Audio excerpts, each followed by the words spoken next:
கன்னியாகுமரி மாவட்டம் அகஸ்தீஸ்வரம் விவேகானந்தா கல்லூரி மைதானத்தில் பிரதமர் மோடி தலைமையில் பாஜக சார்பில் மாபெரும் பொதுக்கூட்டம் நடைபெற்றது. இந்த கூட்டத்தில் நடிகர் சரத்குமார் கலந்து கொண்டு பேசுகையில், பிரதமர் மோடியின் தமிழகம் மற்றும் இந்தியாவுக்கு செய்த நலத்திட்டங்கள் மற்றும் நல்ல கருத்துக்களை மக்கள் மனதில் பதிய வைப்பேன். கடந்த 1979 ஆண்டு குஜராத் மாநிலத்தில் மட்சு ஆற்றில் வெள்ளப்பெருக்கெடுத்து மக்கள் உயிருக்கு போராடிய போது மக்களை காப்பாற்றியவர் மோடி. அன்று மக்களை காப்பாற்ற 29 வயதில் இறங்கியிருக்கிறார் மோடி. ஏழை குடும்பத்தில் பிறந்து உழைப்பால் உயர்ந்தவர் மோடி. சாதாரண மக்களும் அரசியலில் வெற்றி பெறலாம் என்பதற்கு எடுத்துக்காட்டு பிரதமர் மோடி. ஆனால் தமிழகத்தில் குடும்ப அரசியல் நடந்து கொண்டிருக்கிறது. வாரிசு அரசியல் நடந்து கொண்டிருக்கிறது. கடந்த 2025 ஆண்டு அதிக இளைஞர்களை கொண்ட நாடாக இந்தியா இருக்கும். அப்போது இளைஞர்களை வழிநடத்த மோடி வேண்டும்.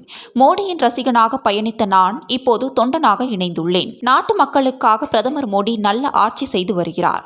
தமிழகத்தில் ஊழல் ஆட்சி அகற்றப்பட வேண்டும். கடந்த 57 ஆண்டுகள் திராவிட கட்சிகள் ஆட்சி செய்து நாட்டை அழித்துவிட்டார்கள். திராவிடம் என்பது குடும்ப ஆட்சி, மன்னராட்சி, தொண்டன் தலைமைக்கு வர முடியாத கட்சி திமுக. எனவே தமிழகத்தில் ஊழலற்ற நல்லாட்சி தேவை. திமுகவை அகற்ற வேண்டும். அதற்கு உங்கள் ஆசி தேவை என்றார். தொடர்ந்து பேசிய அவர், தமிழக பாஜக தலைவர் அண்ணாமலை சிறப்பாக பணியாற்றி வருகிறார். அவருக்கு வாழ்த்து தெரிவித்துக் கொள்கிறேன். மேலும் மோடி 3வது முறையாக பிரதமராக வர வேண்டும்.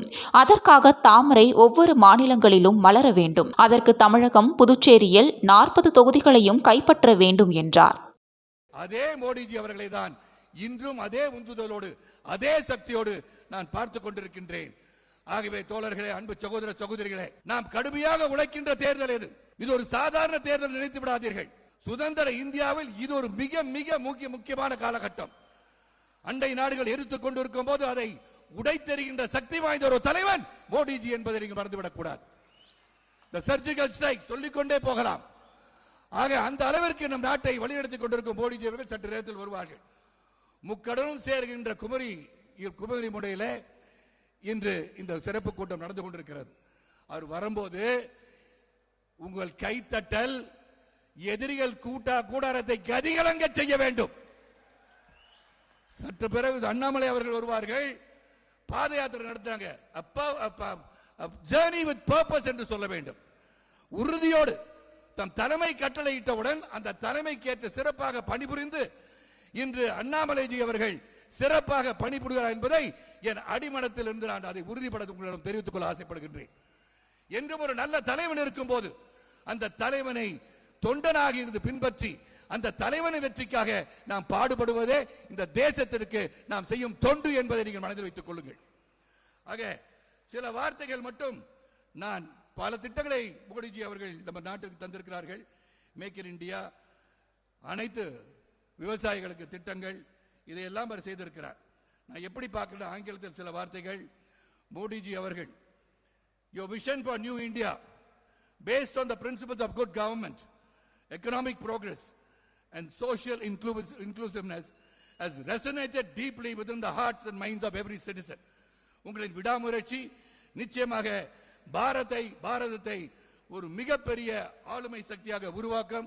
India will become a powerhouse, not dictating terms to the other people, other countries, but இந்தியாவின் பெருமை, இந்தியா ஒரு வல்லரசு நாடாக உருவாகி ஒற்றுமையாக இருந்து இந்த நாடு வளம் பெற்ற நாடு என்ற பெயரை நாம் பெற வேண்டும் என்றால் மோடிஜி அவர்கள் 3வது முறை பாரத தேசத்தின் பிரதமராக வேண்டும். பாரத தேசத்தின் பிரதமராக வேண்டும் என்றால் தாமரை அனைத்து மாநிலங்களும் மலர வேண்டும். தாமரை அனைத்து மாநிலங்களிலும் மலர வேண்டும் என்றால் இங்கு தமிழகம், பாண்டிச்சேரி உட்பட 40 நமதே என்ற இலக்கை நாம் அடைய வேண்டும் என்று கேட்டுக்கொண்டு, உங்களை தொடர்ந்து தமிழகத்தில் விழா வரும்போது, சுற்றுப்பயணம் செய்யும் போது சிறந்த கருத்துக்களை ஆழமாக எடுத்து வைத்து ஜனநாயகத்துக்கு உண்மையான வழிவிட்டு இரு திராவிட கட்சிகளை தமிழகத்தில் இருந்து அகற்றுவதற்கு, ஊழல்களை அகற்றுவதற்கு கரம் கோர்ப்போம் என்று சொல்லி, பாரத தாயை வழங்குவோம், தமிழ் மண்ணை வழங்குவோம், தமிழக மக்கள் சிறப்பாக இருக்க, தமிழ் மண் சிறப்பாக இருக்க, அனைத்து மாநிலத்தின் மக்கள் சிறப்பாக இருக்க, தேசத்தின் மக்கள் சிறப்பாக இருக்க நாம் உயர்வோம், உழைப்போம், உயர்வோம் என்று சொல்லி பாரத் மாதா கே, பாரத் மாதா கே, பாரத் மாதா கே. நன்றி, வணக்கம்.